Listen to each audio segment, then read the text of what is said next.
Hello and welcome to today's session. I'm Asmita, your IELTS mentor here at Vedantu, and today I'm going to tell you everything you need to know about reading comprehension for IELTS. So let's get started. But before we do, if you haven't yet, please fill out this form. Yes, this form gives you free student admissions counseling, which is required if you truly want to make that journey abroad. So please fill it out right away. Sit down with your parents.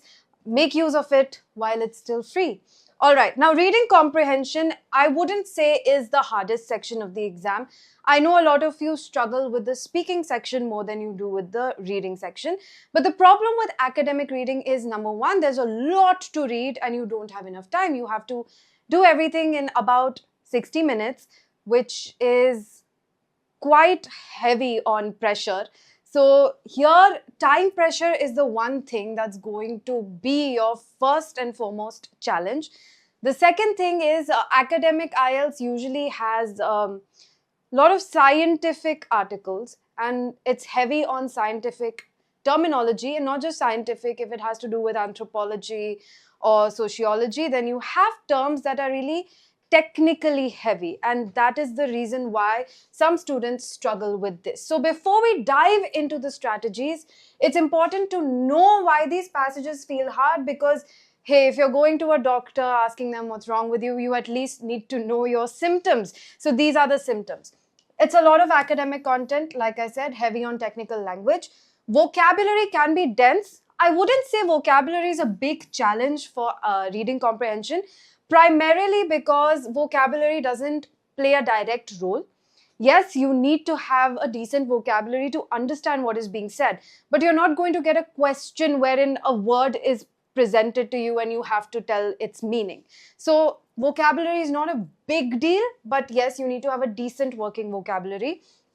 Technical terms, like I said, is a part of academic content. Then you have complex sentence structures. The sentence structures are long, sometimes winding, and the problem with that is you need to read everything once, not enough, at least 2 times or 3 times in order to fully get what is being said. So for this specific purpose, I keep saying skim and scan, skim and scan. Initially, when you're trying to understand, skim through everything. Don't read it in detail. Only read it once more when a question specifically is being asked related to that passage, okay, or that part of the passage. Time pressure, like I said, is a big deal. You have 3 passages. They are long. These passages are divided into paragraphs, and the paragraphs can go up to 6 or 7 paragraphs sometimes. So the passages are long. I'm not going to say they're short. You have 40 questions to answer, 60 minutes. So do the math, reading plus the amount of time you can spend on each question. I want you to do the math and tell me in the comments how much time do you ideally have per question for the reading section of the IELTS. And then yes, trick questions. Let me tell you, when it comes to MCQs, a lot of people think, it's an MCQ, it's easy, I can easily solve this. MCQs are some of the hardest, most difficult questions, even in the listening comprehension. Because the nature of MCQs is so straightforward and so simple, it often becomes quite, it's like you take it for granted and you think, okay, an MCQ is going to be easy, but the examiner gets really creative with the kind of MCQs they come up with. When you have a simple sentence completion, summary completion question, you know you have to just plug in something from the passage or whatever you're listening to. But when it comes to an MCQ, there are multiple ways to trick you. MCQs are full of trick questions, and that's what makes them difficult. And everybody gets really creative with the kind of distractors they put in the MCQs. So whenever I see an MCQ, I know that I have to actually think twice and question myself as well. So you will find trick questions, and yes, the rest of the question types, I have already told you the different question types in the reading comprehension section, so you can go through those videos in order to understand what each question type is, so that you don't waste time figuring out what to do. You look at a question type, you know exactly what to do. If it's matching, there are certain tricks I've already told you that you should keep in mind, right? If it's completion, then that's quite straightforward. But you should know all the different question types before getting into the test, because you don't want to waste any of your precious time just figuring out what to do in a question. So make sure you check out those videos. So now that we know why these passages seem overbearing, seem difficult, a bit unlike the reading comprehension passages we're used to. I know we have done reading comprehension regularly, 9th grade onwards. 9th, 10th, 11th, 12th, we've done is reading comprehension in English. That's the first part of our exam, and we find it quite easy. I don't think anyone has ever struggled with section A of the test. But these passages are different. They will prepare you for what you're going to be doing abroad. All the research work that you have to do, everything you have to study, it's going to be quite similar to the kind of content presented to you over here. So take it in your stride. Know that this is not just for the IELTS, it's also preparing you for life in general. All right. So let's get started with strategies that will help us handle difficult passages. Okay. Starting out with number one, do not panic. If you see a topic that you find a little intimidating, maybe suddenly the passage that you are reading is about, I don't know, aerospace engineering, and you have this preconception that aerospace engineering is very difficult. I can't possibly know enough about it to be able to read this passage fast. Don't panic, skim. One quick skim will tell you what the passage is generally about, and it will give you a decent understanding. You don't need in-depth understanding. You need a decent understanding of what's going on in the passage. All right? Read the title and subheadings. Read the first sentence of each paragraph. Over here, I want to tell you that you must also write down the gist of each paragraph. It's very important for you to write down what each paragraph is about. That's going to help you with multiple question types and get a general idea of the topic. Is it science, history, environment, sociology, whatever it's related to, okay? Second thing you're going to do is scan the questions before reading in detail. So like I told you, for the academic IELTS, reading a passage once is never going to be enough. There are a lot of complicated topics being discussed and a lot of complex sentence structures, and the combination of that means you really have to focus and read everything once or twice to fully understand what is being said. So reading once is never going to be enough. That's why we're not even going to read once. We're going to skim. No need to read in detail. Then you go to the questions, look at the questions, and we will read in detail only what we need to read in detail. We don't need to read everything in detail, right? So scan the questions, check the questions before diving deep into the passage, because you will only dive deep into the part that is relevant, okay? See, whenever we are reading for a test, we have to prioritize certain things and skip other things. That's not how we generally read. If you're reading an article to understand something, then you obviously have to read the entire thing in detail. But if you're reading to answer questions, strategy is completely different, right? So that's what you're going to keep in mind here. Matching headings and sentence completion, focus on topic sentences. True, false, not given, focus on facts and opinions. As a matter of fact, in the true, false, not given, you really have to pay attention to this not given.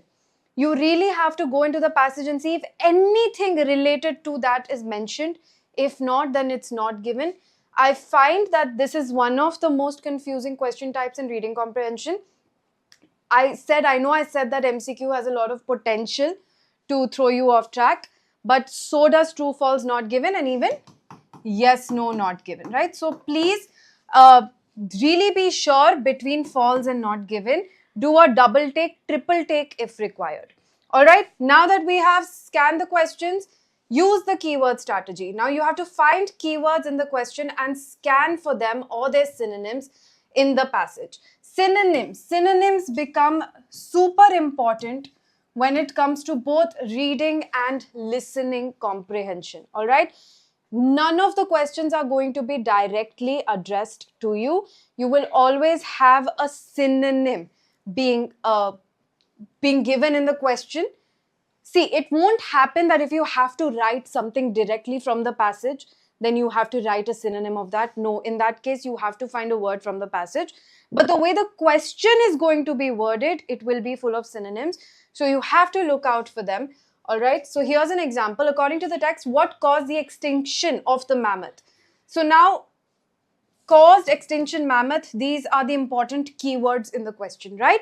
So here you have to know possible synonyms of caused, extinction, and mammoth. Okay, I mean, mammoth cannot really have synonym, so can't do anything there. But cause, led to, resulted in, extinction, disappearance. You have to look out for these words that mean the same thing, essentially. All right. Now, dig near the keywords and read 2-3 lines above and below to find the answer. All right. Next, we have ignore difficult words unless they are crucial. Now, like I said, vocabulary is not the most important part of the reading comprehension, which sounds counterintuitive because it's comprehension. But never are you going to get a question where it says, this was a word used in the passage, what does it mean? No definition, no meaning, no replace the word with a synonym based questions. All right. So here, you have to ignore difficult words if you are confused about them. Don't get hung up. Don't get stuck. Don't stop for every unknown word. That's a huge waste of your time. Does not knowing the word actually hamper your ability to understand the sentence? Yes or no? If it does, then try to guess the meaning from context. If it doesn't, ignore it and move on. All right? Just remember this, IELTS will never test vocabulary in isolation. Okay? Now, number 5, break down long sentences. When a sentence feels complex, break it down into parts using commas or connectors. Okay? Look for the main subject, verb, and object. Skip side examples or extra details on first reading. So here, complex sentence, long and winding, confusing, will melt your brain if you pay too much attention to it. So just look out for commas. Where is the sentence breaking? This is also called chunking. So you can chunk it into 3 or 4 different little ideas and then put them all together. Okay? Subject, verb, object, once you recognize them, then the sentence will be self-explanatory. It will make sense. Okay? Side examples, extra details, especially extra details that are given here in the middle, right? Between 2 commas, those extra details you can skip sometimes. All right? Next, you need to watch for traps. Obviously, it is a test. It is going to confuse you. It is going to distract you. So you need to look out for traps. First trap, obviously the synonym trap. Increase versus rise, result, lead to. All of these words you should know. And see, the synonyms are never going to be for very difficult words. There'll be synonyms for very normally used. Would prefer, would rather. So these two are synonyms as well. So these phrases that can be used interchangeably, look out for them. Paraphrasing, Industrial Revolution becomes era of manufacturing. What is paraphrasing? Paraphrasing means saying the same thing in different words. All right, you're saying the same thing. Industrial Revolution, what was the Industrial Revolution? It was the era of manufacturing, right? So there will be instances of paraphrasing, look out for them. Not given traps. Like I said, lots of people get stuck in not given. If it's false or not given. You will never get stuck between true and not given. You will always get stuck between false and not given. So you really have to practice it, get into the mindset. False means the direct opposite of what is given would have been said in the passage. If the direct opposite has been said, that means it's false. If the direct opposite has not been said, that means it's not given, right? Okay.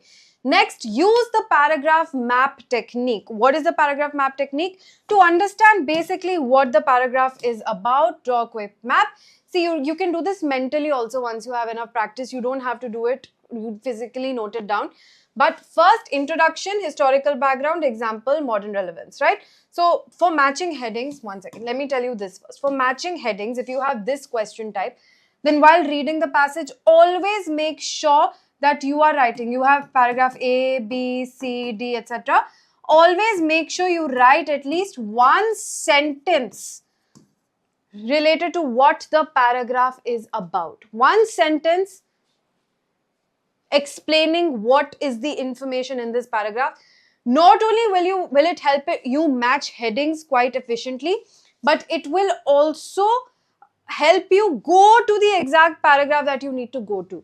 For example, if there's a question related to the etymology of a certain term and C was about the history and origin. So because you had taken these notes, you can go directly to paragraph C because you know you will find the answer to this question in paragraph C. You will not waste time going through all the paragraphs trying to spot where exactly this information was mentioned. Okay, so it's very important. So you have to do this at the least. Otherwise, you can draw a quick map of each paragraph where you give the overview of the paragraph, what is written, one example, modern relevance. You can also underline this information. Keep highlighting, underlining key points. That's extremely necessary. Okay? Then save time with a give it a guess rule. This works for all tests, not just the IELTS reading comprehension. But if you're ever stuck on a hard question, do not get stuck. Do not keep thinking, rethinking, overthinking it. Forget about it and move on. You know this, right? That even if you get one question wrong, you can still get a band 9. With this fact in mind, move on. Say that, okay, I'll come back to this question later. It's more important for me right now to make sure I get everything else right. I can't afford to lose out on everything else just because I'm stuck on this one question. Okay? Then, before you move on, just give it a guess. If it's an MCQ, just say that, okay, I think B is the right answer, but I will come back to it. So, draw a star next to it. So, I will come back to it. Later, when you have time, if and when you have time, come back and rethink it with a newer perspective because certain time has passed. Never get hung up on a question if you are too confused. Practice by difficulty. Now, this is during your preparation stage, not during the test. When you are practicing for reading comprehension, if you start with very difficult passages, you're going to become underconfident and you're going to get scared that, okay, this is not something that I can do. So, start at your reading level and gradually move up.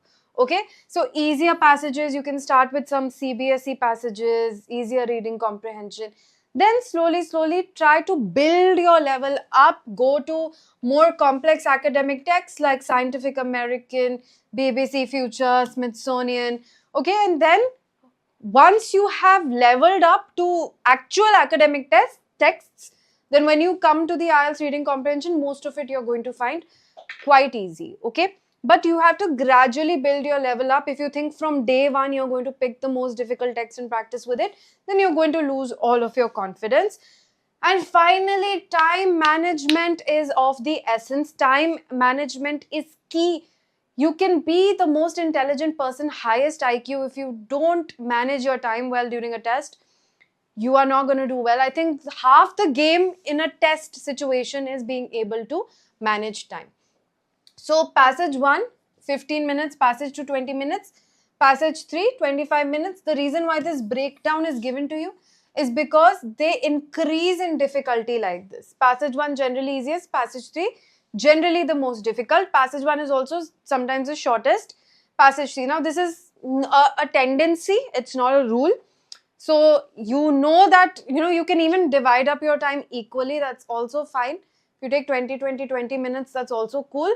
It depends on you, but always aim for the shortest amount of time it will take you to complete a section so that you have time left over at the end to go back to the questions that you want to take another look at or to check your answers in case you made a silly mistake somewhere. Okay, so time management, which is why timed practice